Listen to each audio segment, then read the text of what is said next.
About 3 और 4 months ago मुझसे 1200 के क्वेश्चंस भी नहीं बनते थे सारे के सारे.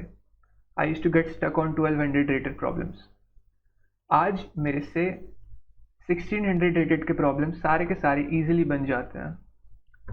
ये मैंने कैसे किया? मैंने कुछ नहीं किया, मैंने बस कोड फोर्सेस के प्रॉब्लम सेट के क्वेश्चन सॉल्व किए. That's it. मैंने और कुछ नहीं किया. स्टार्टिंग मैंने 1200 से 1400 तक के रेंज के प्रॉब्लम सॉल्व किए.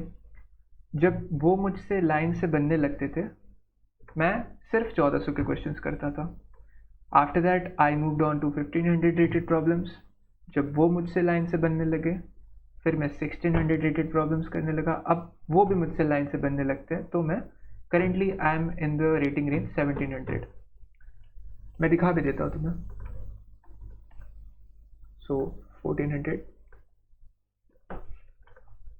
एज यू कैन सी मैं लाइन से करते जा रहा हूँ. ये आई थिंक रिसेंटली आया था कोई किसी कॉन्टेस्ट में तो मैंने सॉल्व नहीं किया है, बट मैं लाइन से करते जाता था.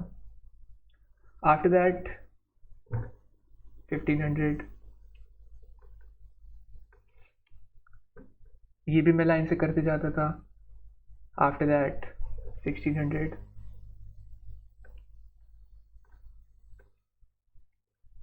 ये भी मुझसे लाइन से बनते जाते थे.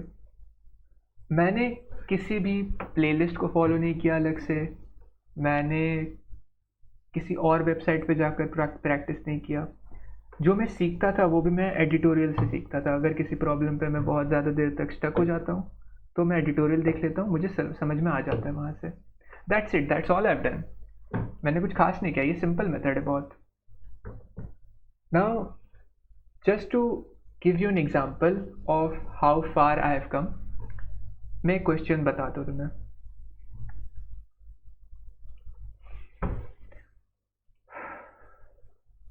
दिस वन, ये आया था कॉन्टेस्ट में I think about a month ago, सितंबर में.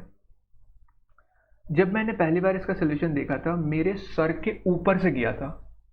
मुझे समझ में तो आ गया था बट मैं कभी भी खुद से वो वाला सोल्यूशन डिराइव नहीं कर पाता.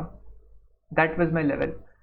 जब मैंने रिसेंटली इसको दोबारा से देखा बिकॉज इसकी 1700 रेटिंग है, तो जब मैं दोबारा से इसको प्रैक्टिस में करने गया मुझे मिनटों में लगभग 10-20 मिनट में इसका सोल्यूशन समझ में आ गया. So that's how far I have कम. अब मुझे पता कैसे चलता है कि मैं एक रेटिंग रेंज को मास्टर कर चुका हूँ, अब मुझे स्किप कर देना चाहिए. अगर मुझसे लाइन से 7-8 क्वेश्चंस बनने लगते हैं फर्स्ट अटेम्प्ट में ही, तो मैं समझ जाता हूँ कि हाँ इस रेटिंग रेंज को मैं मास्टर कर चुका हूँ, अब I can move on. That's my way. So now my aim is to become candidate master. उसके लिए मुझे डी सॉल्व करना आना चाहिए. जो डी क्वेश्चन होता है वो कॉन्टेस्ट के यूजुअली 1700, 1800, 1900 रेटिंग के होते हैं. So to be able to solve that I should practice 1800, 1900 problems first. जब मेरे से इस रेंज के बनने लगेंगे तब मैं दोबारा से कॉन्टेस्ट देना स्टार्ट कर दूंगा and eventually I will become candidate master. अब तुम पूछ सकते हो कि क्यों है मेरे लिए इम्पॉर्टेंट नहीं है, बट यू नो हमारा जो कॉलेज है उसमें आखिरी के 3 बैचेस यानी कि मुझे मिलाकर, मेरे बैच को मिलाकर और मेरे 2 साल सीनियर तक कोई भी कैंडिडेट मास्टर नहीं बन पाया है. एक्सपर्ट तक ही गए max to max. So I want to be the first one, you know. That's it. वही है और कुछ नहीं है. So that's it. This was a sort of a personal journal kind of video कि अभी मैं ये कर रहा हूँ. आई डोंट थिंक मुझे 3 से 4 महीने और लगेंगे, उससे ज़्यादा नहीं लगने चाहिए मुझे कैंडिडेट मास्टर बनने में. So this is what I am doing right now. और you can also take it as kind of advice as to how to level up, because this is a very simple method. You can do it. That's it.